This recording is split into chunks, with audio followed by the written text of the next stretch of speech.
Greetings and welcome to the Halloween edition of the Sliders Review. And I'm here today to talk to you about The Haunting Hour, Season 4, Episode 8.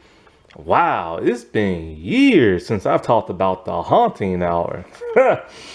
Cause it's really hard now to find this series on streaming. It's on Tubi, but it's in Spanish for some bizarre reason. I own the entire first season and the other DVD that had a couple of episodes of the second. And I've said before, this was a show that started off great, but then started to flounder and just become just stale towards the end. I love the first season. Yeah, it has some hits and misses, but I love it. And I love the first half of the second season. After the second half of the second season, to me, the show just went downhill. It was less scary. And not only that, but episodes will start off great. But then towards the end of the episode, they kind of just missed the mark, and it was just kind of what the heck kind of ending is this? Not like a shocker twist type ending, but it just, the writing just didn't get good towards the end. And then all of a sudden I started to notice a pattern. A lot of the episodes in the third and fourth season were kind of self-reflection type episodes or trying to teach you a lesson. I'm like, yo, this is kid teen horror. Don't teach me no stinking lesson. Because I'm an adult and I don't need to be taught no lesson. And I think the reason for that is because times were starting to change. Television was starting to change. Parents were getting worried about their kids because a lot of bad stuff was happening in the country, and and so they kind of all right, we don't need to create little monsters and everything, so let's tone down the horror-y aspect of this show. And because you can tell there's a dramatic shift in tone in this show from the first season all the way towards the end to the fourth season, because it only lasted for 4 seasons. And there was just a lot of oddness going around and colorfulness going around in the fourth season and in the third. And I think it's because of censorship and parents being afraid and stuff like that. And plus then, when the new CEO took over the company of the network, they just decided, okay, we're not going to renew this show and and stuff like that. However,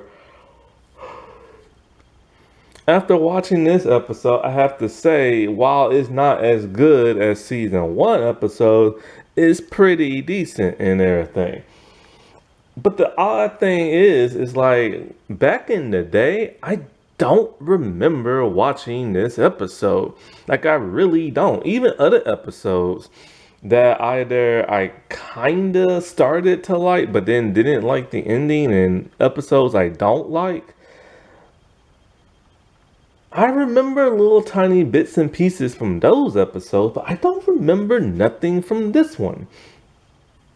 I don't know why. Maybe I just never saw it until now. And the only reason why I watched this episode, because I found out Brendan Fletcher is in this episode, and there's a specific reason why I decided to watch this episode with him in it. And I'll get to that a little bit later. But I really don't remember this episode and stuff. Because beyond the second half of season 2, I just don't care for this show anymore. And it's quite a shame because, like I said before, it started off really good. And it was actually an improvement over R.L. Stine Goosebumps, because this show is also an R.L. Stine creation. But like I said before, it started off surpassing the Goosebumps show from back in the 90s because it was darker. But then all of a sudden it started getting lighter and fluffier and stuff. So many episodes in season 3 and 4 don't even take place at night. They're mostly during the day now.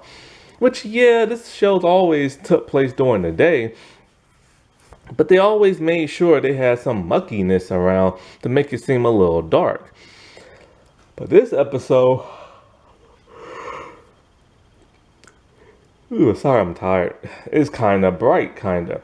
But like I said before, it's actually pretty decent for being a season 4 type episode, you know? Now, the reason why I even watched this episode.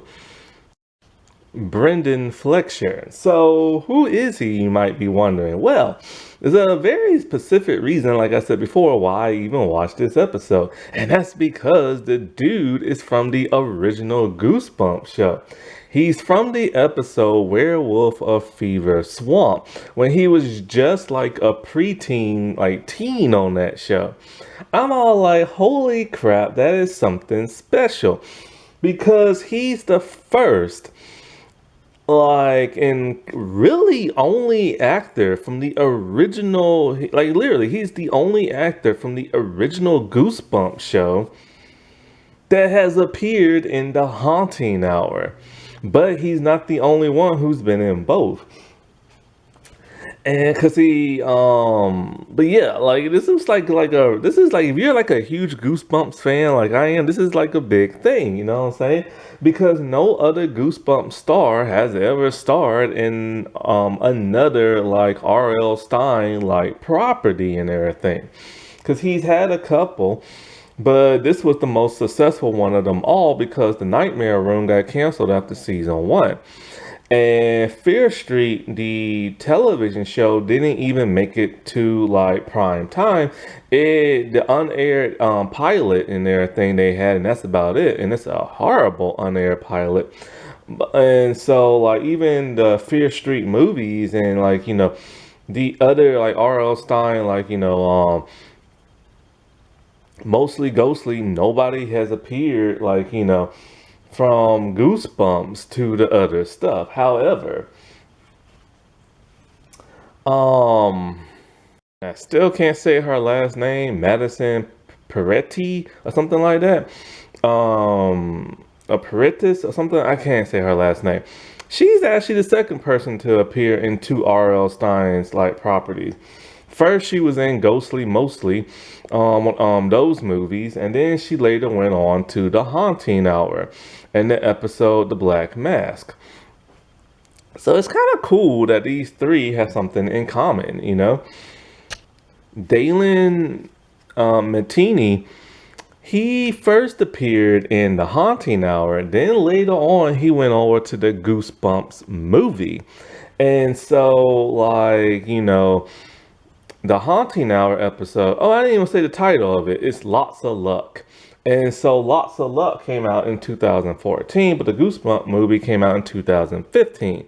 So he technically is not the second person to appear in two R.L. Stine properties. He's the third.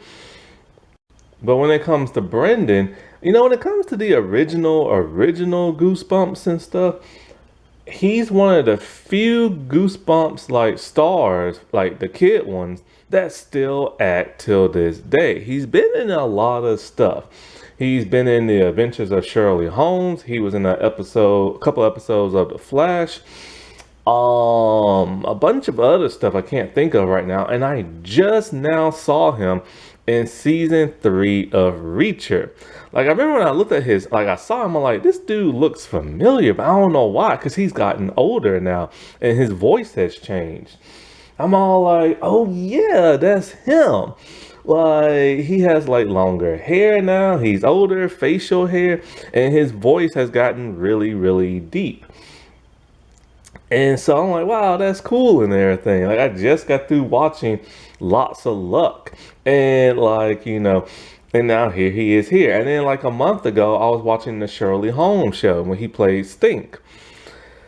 This episode also stars Nolan Gould from what's that show called? Modern Family. Now he was also in an episode in the first season of The Haunting Hour, I think called My Best Friend Forever or something like that, where he found that zombie and he called him Cheeky. And I'm just like, oh cool, he gets to be like in another episode because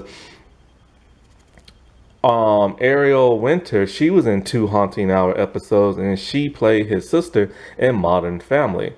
And the dude who played like, Manny, he was in one Haunting Hour episode. And so when it comes to this episode, it's not really scary. It's more like eerie. Eerie on like a very light kind of level. And so what makes it so eerie and what this episode is about a boy named Greg. And Greg has the worst luck ever. Nothing goes right for him. He's trying to talk to a girl named Amy he likes, and then he falls into like the garbage because he's taking the garbage out. He in a contest and things just don't work out. And so like he finds all of a sudden this like Irish folklore book, which happens to be his mom, because his mom's from Ireland. And it says that if you trap a leprechaun, then you will have good luck. Because basically they have to give you three wishes. And so like, well, technically just give you three wishes, not necessarily lucky. But anyway, so he just believes this out of nilly willy and everything and goes out into the woods and tries to trap one. His mom, when seeing him with the book, is very worried, but we don't know why. So you can trap it with gold, and he traps this leprechaun named Seamus, played by Brendan Fletcher. And so, like, he gets his three wishes, but they come with like a price. There has to be a balance, Seamus tells him. And this leprechaun just looks deranged and evil and all kind of stuff, right? Brendan does like an amazing job, and I'm shocked that this was him. They put like a fake mole on him and all kind of stuff. And so like the first thing he wishes for is to be lucky, and it happens. There's a contest he entered months ago, never heard from them, and all of a sudden he won a new mountain bike. But with like, every like thing you wish for, it comes with a price. So like his dad was supposed to hang out with his boss and play golf, but then the boss canceled. And so he realized that and it's all like, man, this sucks for my dad. I gotta make things better. So he goes back and he makes another wish, and he wishes to be rich. And I'm all like, ooh, he's greedy, all right. But no, he said he wants tons of money so his dad won't have to like, he wants to make it up to his dad for not like trying to get this promotion to hang out with his boss, so his dad won't have to struggle no more. And so like the leprechaun dude gives him tons of gold, and as he's trying to push the heavy gold into his house, his mom sees it and she's worried. So she's putting up like protection barriers and stuff like that. And so his dad has a car accident, but not like an actual wreck. He's fixing on something in the inside, and the hood falls on top of his arm, breaking it and stuff.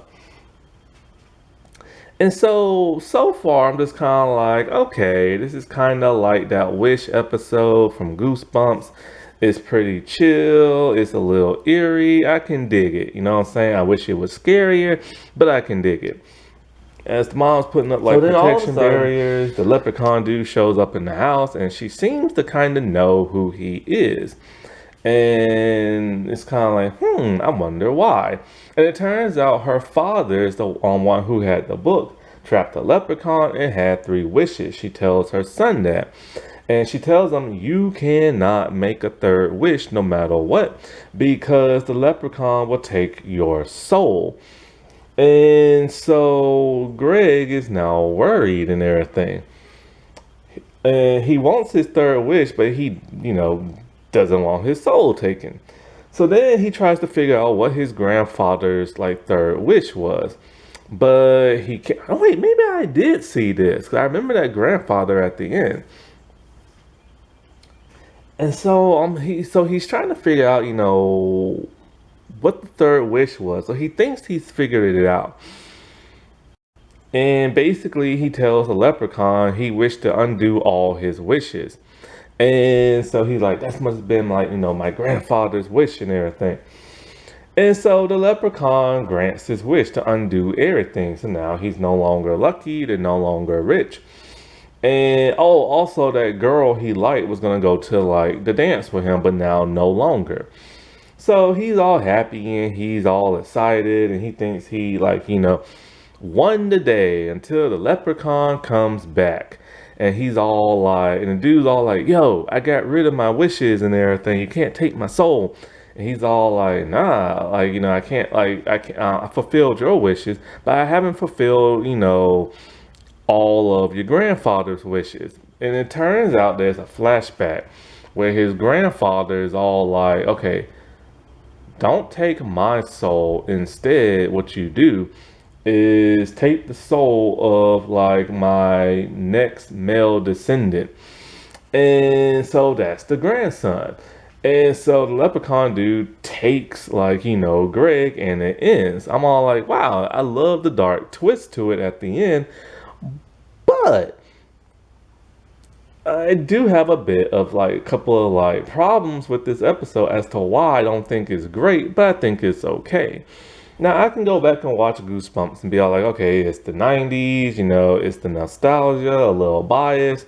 So I can give a couple of episodes a pass. Like the Wish episode. The Wish episode isn't necessarily scary, it's just eerie and everything from Goosebumps. And you also have to put yourself in the state of mind of that episode. Kind of like here, you can put yourself in the state of mind in this episode and it can feel a bit eerie. But it doesn't feel like scary. One problem I have with this episode is why did the grandfather say my next male descendant? Why not any descendant, like female or something? Maybe he already had his daughter and didn't want his daughter's soul taken, but he could care less about like his grandson. But how would he even know he would have a grandson? How did he even know his daughter would make a baby? And why not say, oh, just my grandkids? He could have just said that instead of being so specific. It is like this episode is kind of rushed and it's loose and it's fast paced. And so the writing I wish was sharper.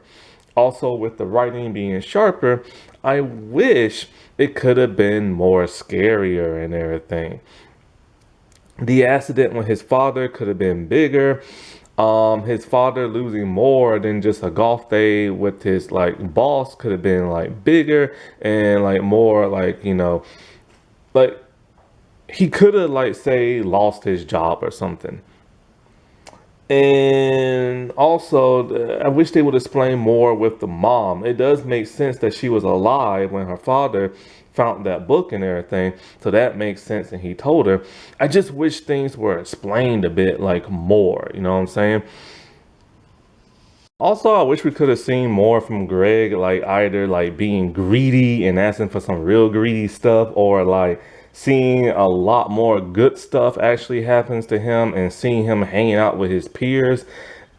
It just feels like there's a lot not going on in this episode, despite being 20 minutes long. And there's been similar episodes to this, like in Goosebumps, where so much would happen. And same thing with like The Haunting Hour, where so much would happen in just one episode. But here it feels like nothing's kind of happening because the cast is very small and stuff.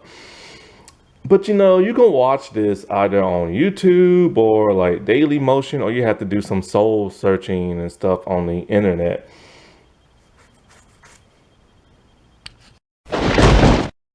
That wasn't that spooky. Alright, well, I shall talk to y'all later. Bye.